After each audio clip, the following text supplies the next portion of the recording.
Hello there, Hi, and welcome to our channel.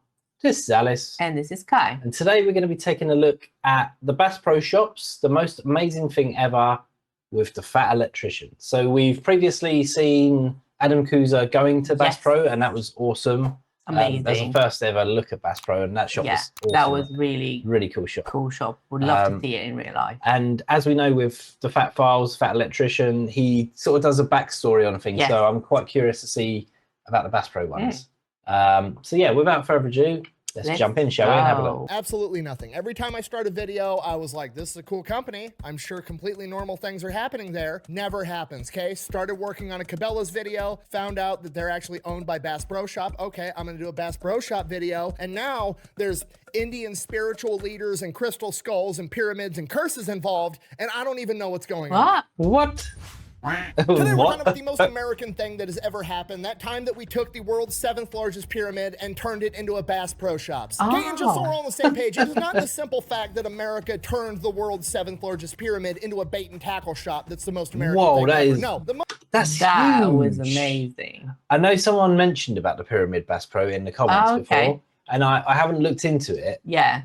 And I was like, oh, that's interesting. And I was like, is it the same layout as the one we saw? No, that looks amazing. Yeah, the most American thing is the story of how it happened, because it reads like a redneck Indiana Jones script, and it's absolutely insane. Our story begins, things are about to get weird. Alex Jones may or may not be involved. Regardless, our story begins in 1948 when Johnny Morris, the founder of Bass Pro Shops, is born. He grows up as the son of a World War II veteran that after coming back home from the war, opens up a liquor store. That goes well, so he opens up another liquor store soon. He's got an entire chain of regional liquor stores called Brown Derby. Why on earth did they call it that? I have no idea. So then why did I bring it up? Because it kind of sounds like a gay bar, and I think that's funny. Moving on. So Johnny spends his childhood growing up in Springfield, Missouri. His dad owns a chain of liquor stores in the Midwest. There's absolutely no way that guy's not making a ton of money. There's literally nothing to do in the Midwest other than drink and figure eight race, which, if we're being honest, is just racing within an intersection while you're half drunk anyways. Hell yeah.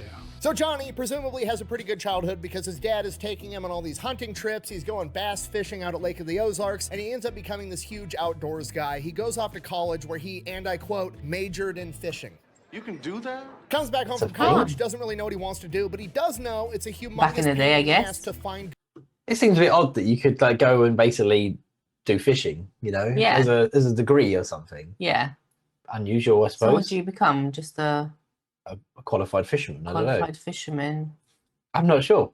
And obviously an angler. Teach people how to fish. I don't know. Maybe an instructor. Who knows? Maybe there's more to it than we know. Because back in the day, fishing and all sorts of trades and stuff were the future. And so it could be. Yeah, it could be something. So like that. yeah, interesting though. Good fishing equipment, because remember, this is like the 1970s. There is no Amazon. You can't get on the internet and buy all the fishing stuff, okay? Bass Pro Shops doesn't exist yet. You got to know a guy that knows a guy that's making lures in his basement if you want to get good fishing tackle. So Johnny, fresh from college, where he just learned the laws of supply and demand, there's a huge demand for fishing stuff, and there's a very low supply of it. Figures he's going to fill that gap, and he's probably going to make some money doing it. So he takes out a $10,000 loan, rents a U-Haul, travels the entire United States, making connections with local bait and tackle shops, and buying up all of their inventory, and then brings it back to Springfield, Missouri, and starts Bass Pro Shops in the back of one of his dad's liquor stores. Now, remember what I said, there is no Amazon. You can't get online and order all your fancy bass fishing equipment. You have to go there. Know a guy that knows a guy, and pretty soon, Johnny Morris becomes that guy. His phone number is getting passed around the fishing community like wildfire. The next thing he knows, he's getting phone calls from other states all over the country, placing orders, and then he's mailing stuff to people. This goes on for about 2 years, and then after that, he realizes he has an enormous catalog of names, addresses, and phone numbers of all the big fishermen all over the United States of America. So he takes a risk. He prints out 10,000 Bass Pro Shops catalogs in 1974 and mails them to absolutely everybody with all of his products inside. This explodes into a humongous mail order business, which is basically the Amazon of its time. And as he continues to grow the business, he's like, you know what? Fuck it. I'm just going to start selling fishing boats out of my catalog too. But I'm not just going to sell the boat. I'm going to sell the boat with the motor and the trailer, all for one price, one-stop shop. You get everything. Up until this point, if you wanted to buy a fishing boat, you had to go buy the boat, then you had to go buy the motor, then you had to figure out how to get.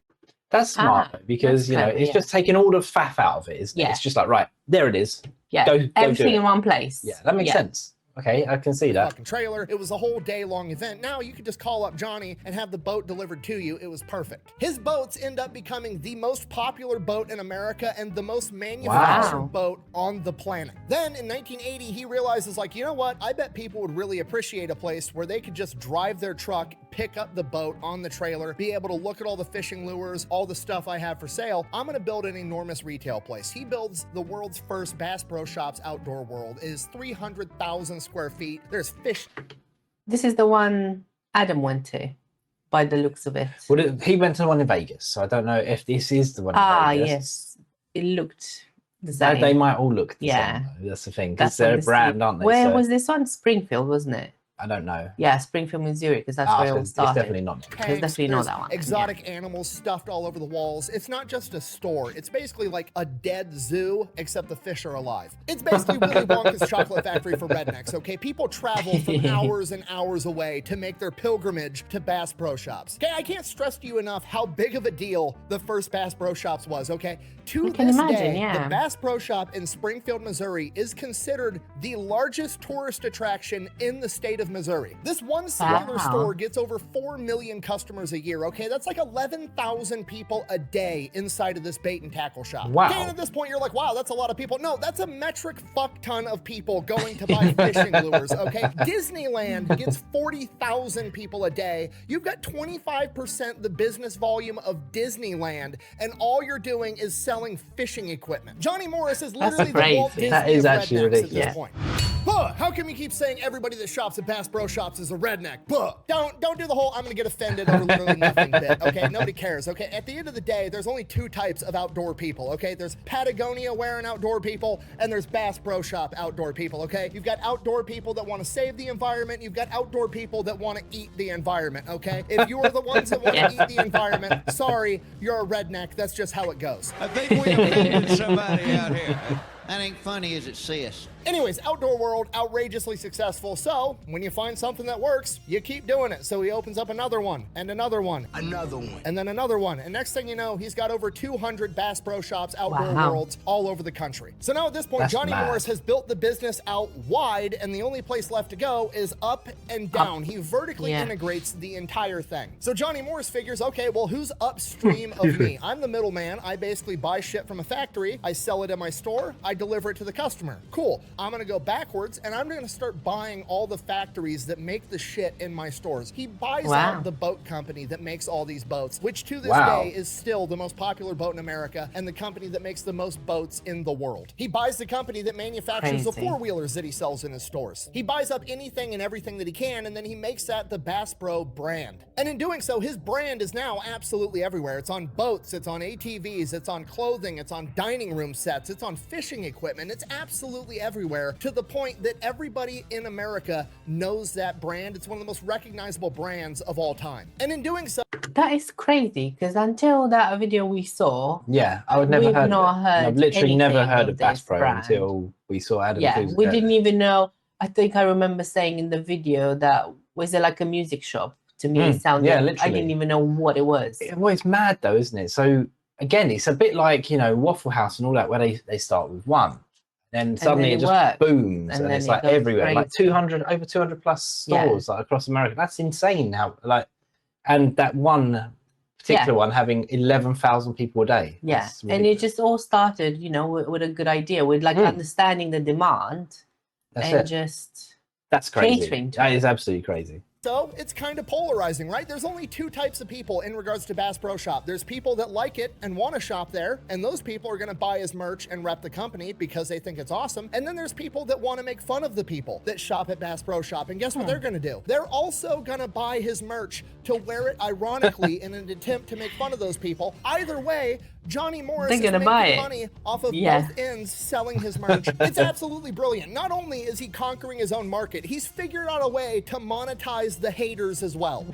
Hey, I'm sorry, I didn't see you there. I was too busy blocking out the haters. So Johnny Morris has done it. He's vertically integrated everything. Like anything to do with fishing in America, he is inescapable. Like you got to go through this guy if you want to be able to catch fish, essentially. So he's like, okay, well, I need to expand into related markets. What's related to fishing? hunting. Most people that fish hunt, vice versa. So there's another company, almost the same exact business model and storyline to him, but it's the hunting version, and that's Cabela's. So he buys Cabela's out for $5 billion and combines the brands together. After acquiring Cabela's, there's only one more company that he's actually competing with, and that's Sportsman's Warehouse. So he goes to buy them out too, and he gets like all the way to the very end. They're about to sign the contract, and Bass Pro Shops is about to own Sportsman's Warehouse, and the government agency, the FTC, the Federal Trade Commission, has to step in and stop the purchase of Sportsman's Warehouse, because if he buys it, they're going to declare it a legal monopoly. He is not allowed to buy up any more of the competition.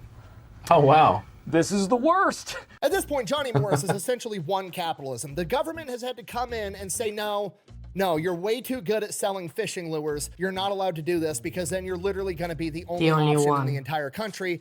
Yeah, I guess that makes sense to an extent. Yeah, but at the same time, there's nothing stopping other people making these shops. No, but he's already such a big I get that. fish that there is no one that's going to be able to catch him. And having that much power in that industry, in that business, he can control prices. He can control absolutely everything. That is the same, and it makes sense for the industry I work in, which is insurance and insurance broking.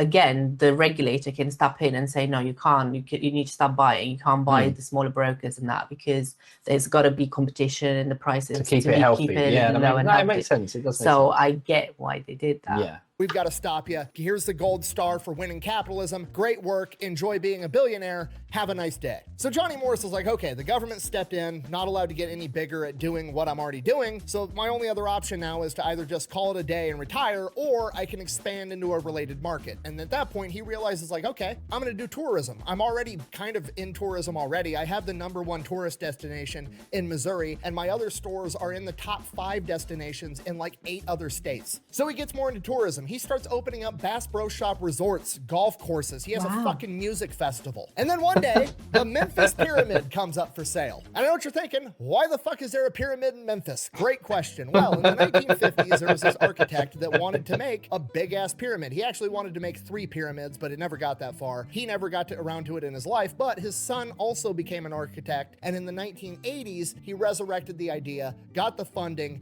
and built the 7th largest pyramid in the world on the Mississippi River in Memphis. Right out of the gate, the Memphis Pyramid is extremely polarizing. You've got taxpayers that are like, I don't want you to take my tax money and build a giant fucking pyramid.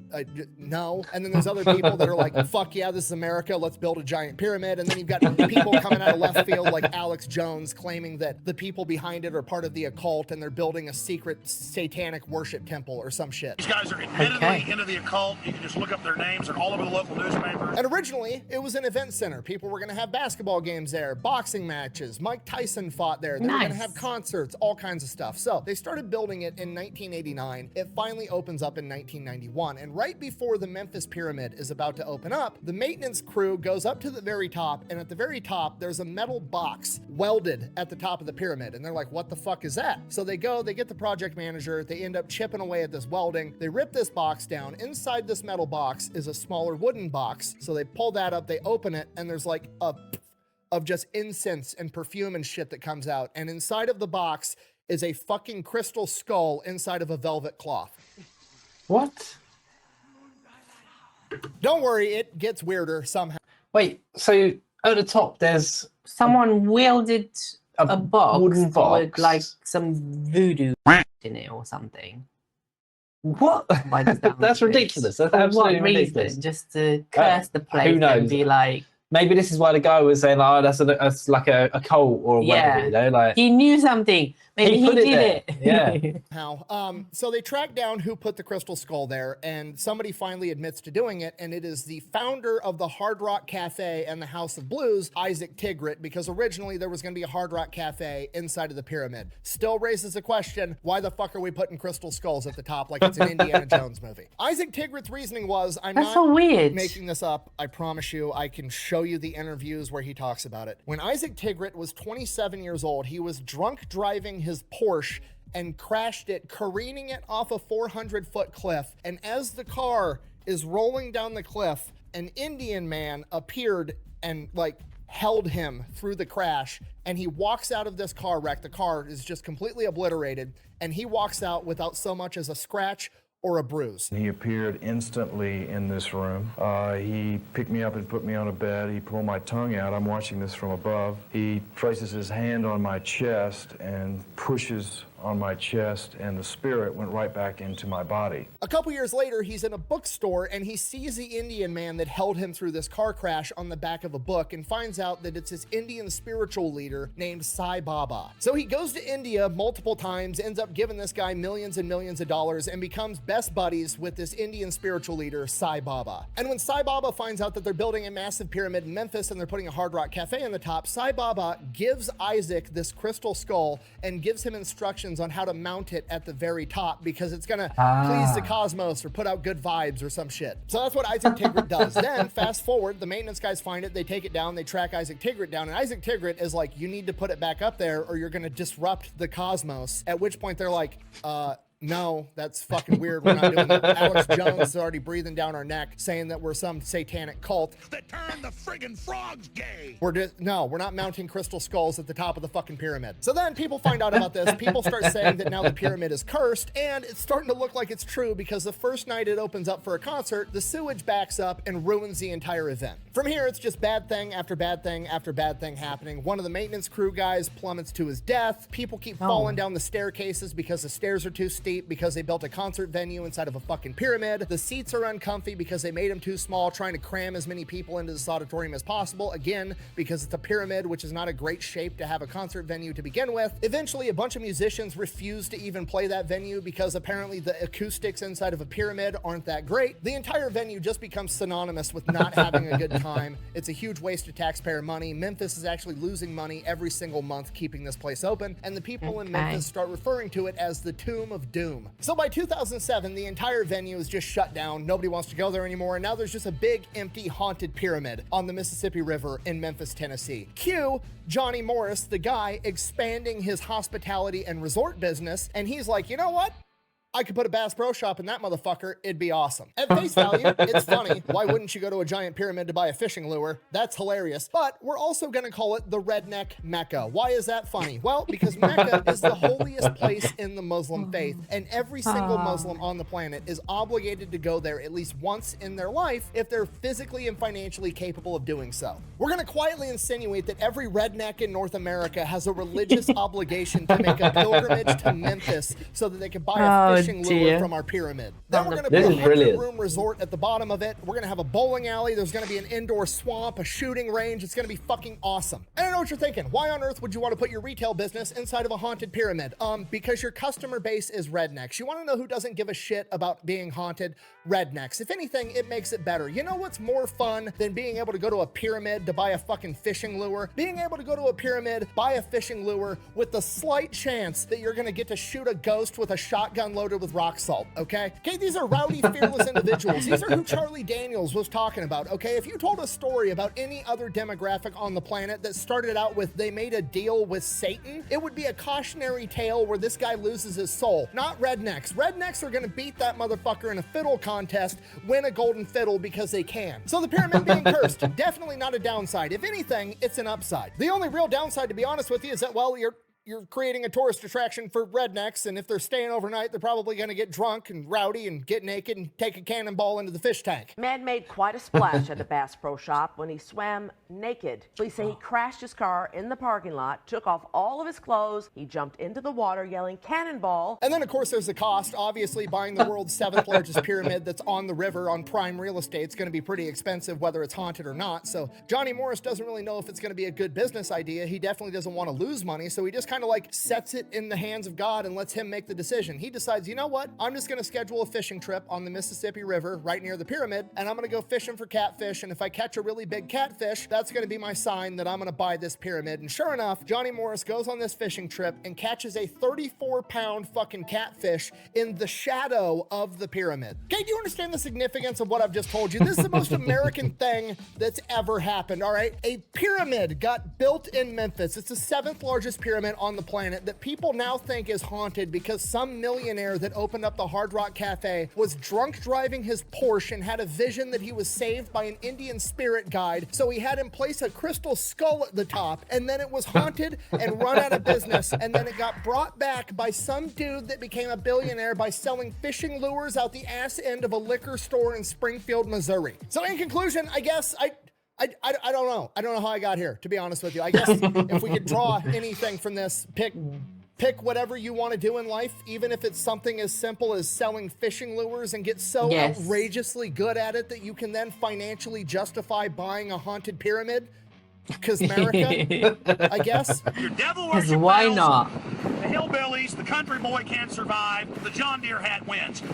You lose, we win, your little devil palace is falling down. He was really not happy with that, was he? Is it not finished? Oh Sorry. no, I think there's always, apparently I've heard that with the Fat Files, there's always a little bit extra. So it's worth watching we've to been get. missing At this out. point, I'm convinced that there's no US-based company that does anything normal whatsoever. Coca-Cola's Confederate cocaine water, Waffle House is being used by FEMA to track natural disasters, and apparently Bass Pro Shop is an outdoor monopoly that's getting involved in investing in haunted pyramids. Yeah. Oh dear. That was good. That was really good. I really like. I mean, his literally, videos. like, I don't want to interrupt him because he's got this flow about him, and the way he talks is quite quick, but like really. But it's very informative as well, isn't it? He's just throwing information Yeah. at you, like. He keeps you there, entertained, and he's like, I can't look away. I can't stop. I don't want to stop him. Yeah, no, it's really cool. And he's really funny, like some of the jokes and that. I don't know how he doesn't mess up. Like, it feels like it's just one big It take. feels like one take, doesn't it? Yeah. But yeah, oh my god. But the story, like, oh my god, That's ridiculous, amazing. isn't it? Absolutely ridiculous, isn't it? Like, It's got everything in it. you couldn't write it, could you? You couldn't write a story like that. I think, yeah, if you try to make up something like that, you would probably not make it as funny or as weird. Some bits were really, like, out there. Like the crystal skull at the top, you mean? Yeah. Who Like, does what? that? Oh my god. That's and crazy. you know, the vision, it wasn't just the guy that saved him, he was an Indian guy, and then he went and found him. It looked just like him. It's like, okay, what else? You can't believe it, can you, really?